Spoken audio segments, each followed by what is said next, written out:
یعنی صرف یہ نہیں کہا گیا کہ فی تعلیم رسول اللہ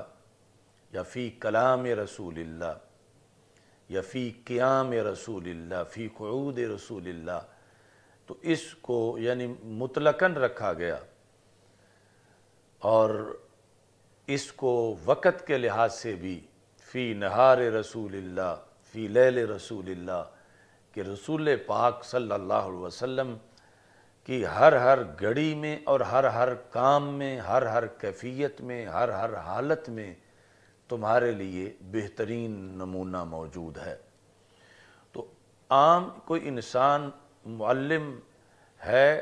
یعنی 4 گھنٹوں کے لیے 8 گھنٹوں کے لیے، تو رسول اکرم صلی اللہ علیہ وسلم ہر گھڑی میں معلم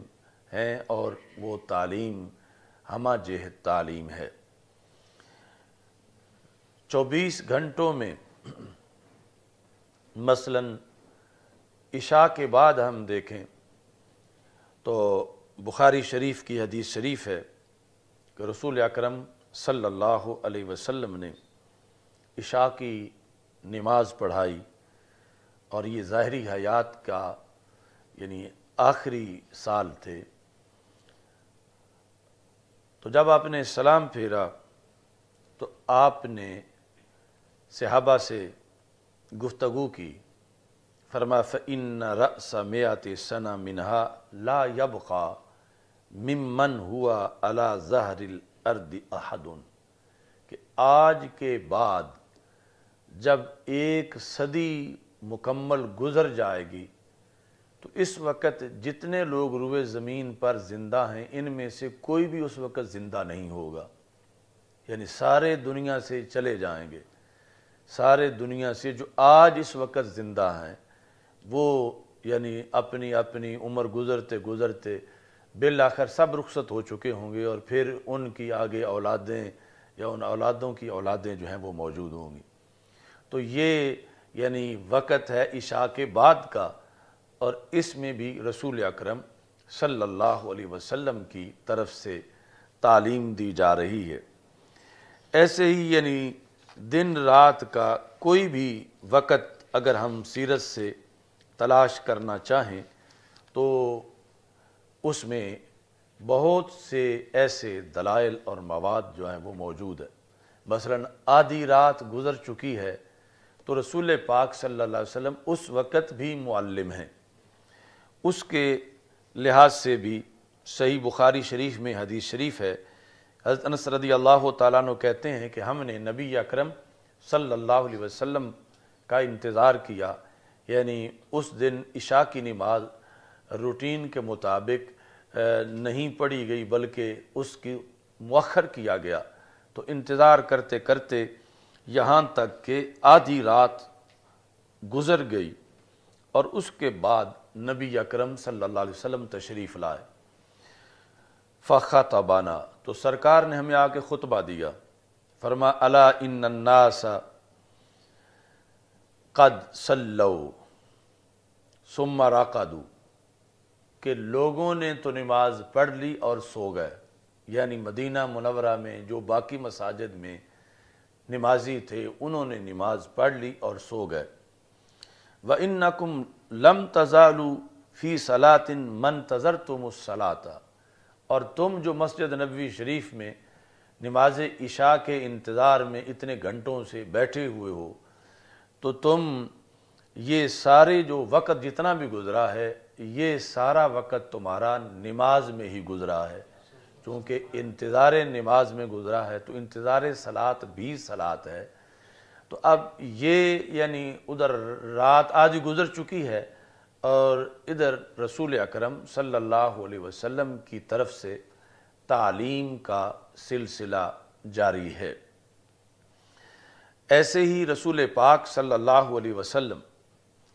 رات کے اس کے بعد والے حصے میں بھی فجر سے پہلے سرکار دو عالم صلی اللہ علیہ وسلم نیند سے اٹھے ہیں، تو وہ لمحہ بھی تعلیم کا لمحہ قرار پایا ہے۔ جس طرح کہ رسول اکرم صلی اللہ علیہ وسلم سے حضرت ام سلمہ رضی اللہ تعالی عنہا روایت کرتی ہیں جو صحیح بخاری شریف میں ہے، استیقظ النبی صلی اللہ علیہ وسلم ذات لیلۃ، ایک رات کو رسول پاک صلی اللہ علیہ وسلم بیدار ہوئے،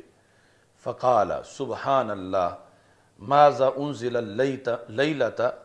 من الفتن وماذا فتح من الخزائن، آپ نے فرمایا سبحان اللہ، اور اس کے بعد فرمایا آج کی رات کتنے فتنے اترے ہیں، اور آج کی رات میری امت کے لیے کتنے خزانے کھول دیے گئے ہیں۔ ایقظوا صواحبات الحجر، حجروں والی یعنی ازواج مطہرات کے بارے میں کہا کہ ان کو بھی جگا دو کہ وہ اٹھ کے عبادت کریں۔ اب یہ بھی موقع تعلیم کا موقع قرار پایا، جو عام لوگوں کے لحاظ سے غفلت کا موقع ہوتا ہے کہ رسول پاک صلی اللہ علیہ وسلم نیند سے بیدار ہوئے ہیں، تو یہ بیداری یعنی سرکار کے یہ چند لفظ جو ہیں دنیا کے علوم کی درجنوں کتابیں سینکڑوں جلدیں اس کا مقابلہ نہیں کر سکتی جو ہمارے آقا صلی اللہ علیہ وسلم انکشافات فرما رہے تھے، اور اس وقت کے حالات کے لحاظ سے اور قیامت تک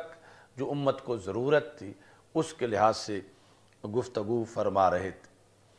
ایسے ہی مثلا رات کے 2 حصے گزر چکے ہیں، ایک حصہ باقی ہے، تو ہمارے آقا صلی اللہ علیہ وسلم اس وقت بھی معلم ہیں۔ جامع ترمذی میں حدیث شریف موجود ہے، کان رسول اللہ صلی اللہ علیہ وسلم اذا ذہب ثلث اللیل، کہ جب رات کے 2 ثلث گزر جاتے تھے، یعنی مجموعی طور پر غروب کے بعد طلوع صبح صادق تک جتنا ٹائم ہے اس میں سے 2 حصے جب گزر جاتے تھے اور تیسرا حصہ باقی رہ جاتا تھا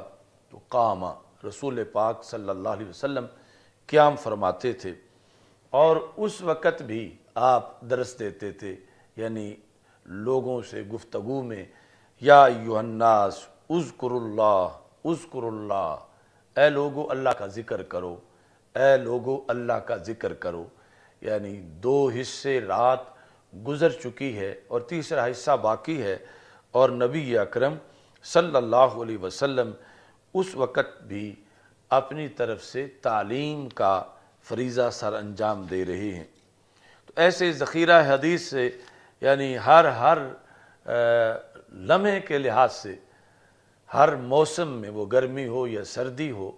نبی اکرم صلی اللہ علیہ وسلم کی یہ ادائے تعلیم جو ہے اس کے مناظر موجود ہیں۔ ایسے ہی ہمارے آقا صلی اللہ علیہ وسلم نے ہر مکان جس کے یہ شایان شان ہے کہ وہاں تعلیم دی جائے، تو رسول پاک صلی اللہ علیہ وسلم نے اس مکان کو بھی یہ شرف بخشا، یعنی آپ معلم ہیں دار ارقم میں، معلم ہیں مسجد حرام میں، معلم ہیں مینا مزدلفہ عرفات میں، معلم ہیں بدر احد حنین میں، یعنی حضر اور سفر میں، یہ یعنی مکان کے لحاظ سے جس طرح زمان کے لحاظ سے آپ کا معلم ہونا عام ہے، ایسے ہی مکان کے لحاظ سے بھی آپ کے معلم ہونے کے یعنی واضح گواہیاں موجود ہیں۔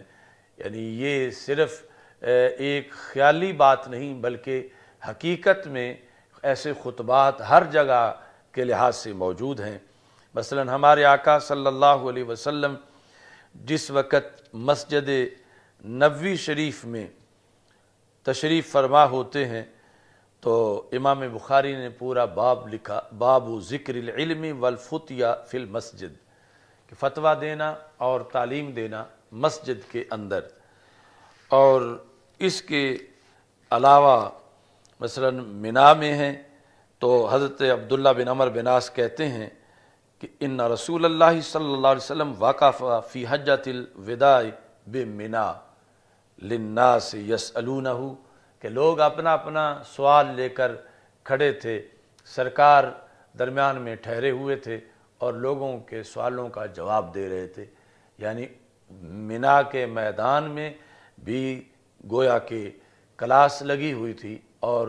تعلیم جو ہے وہ دی جا رہی تھی۔ ایسے ہی سفر کے مختلف جو روایات ہیں ان کے اندر مختلف مواقع جو ہیں ان کی تعلیم کی احادیث جو ہیں وہ موجود ہیں۔ پھر جس طرح مردوں کے لیے بار بار ہمارے آقا صلی اللہ علیہ وسلم نے تعلیم دی، ایسے ہی خواتین کے لیے بھی علیحدہ تعلیم کا اہتمام کیا۔ حدیث حضرت ابو سعید خدری رضی اللہ تعالی عنہ روایت کرتے ہیں، صحیح بخاری شریف میں ہے، جات امرات الی رسول اللہ صلی اللہ علیہ وسلم، ایک خاتون آئیں نبی اکرم صلی اللہ علیہ وسلم کے پاس، اور وہ اکیلی نہیں تھی بلکہ بہت سی خواتین کی نمائندگی کرتے ہوئے وہ رسول پاک صلی اللہ علیہ وسلم کے پاس آئیں کہ خواتین نے اپنا مطالبہ انہیں دے کر بھیجا۔ فقالت یا رسول اللہ صلی اللہ علیہ وسلم ذہب الرجال بحدیثک، کہ یا رسول اللہ صلی اللہ علیہ وسلم ہم عورتوں کا بڑا نقصان ہو رہا ہے کہ مرد جو ہیں وہ کثرت سے آپ کی گفتگو سنتے ہیں تو وہ حدیثیں یاد کر لیتے ہیں اور ہمیں موقع نہیں ملتا۔ فاجعل لنا من نفسک یوما نأتیک فیہ، تو ایک پورا دن ہمیں بھی دے دیں، ہمارا ایک دن جو ہے وہ معین فرما دیں کہ اس دن میں ہم آپ کے پاس آئیں، تعلمنا مما علمک اللہ، جو رب نے آپ کو پڑھایا ہے آپ اس سے ہمیں پڑھا دیں۔ یعنی یہ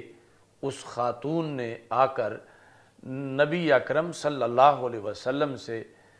مطالبہ جو تھا باقی خواتین اس کے لحاظ سے بات کی، اور پھر باقاعدہ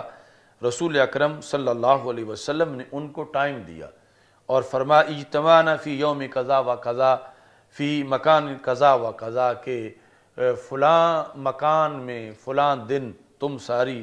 اکٹھی ہو جاؤ۔ تو پھر فاجتمعنا، وہ اکٹھی ہو گئیں، فاتاہن رسول اللہ صلی اللہ علیہ وسلم فعلمہن مما علمہ اللہ، تو رسول پاک صلی اللہ علیہ وسلم نے ان کو جو رب نے سرکار کو پڑھایا تھا اس سے آپ صلی اللہ علیہ وسلم نے ان کو تعلیم دی، درس دیا۔ تو یعنی یہ رجال کی ہی صرف تعلیم نہیں بلکہ نساء کی بھی تعلیم تھی، اور پھر رجال میں بھی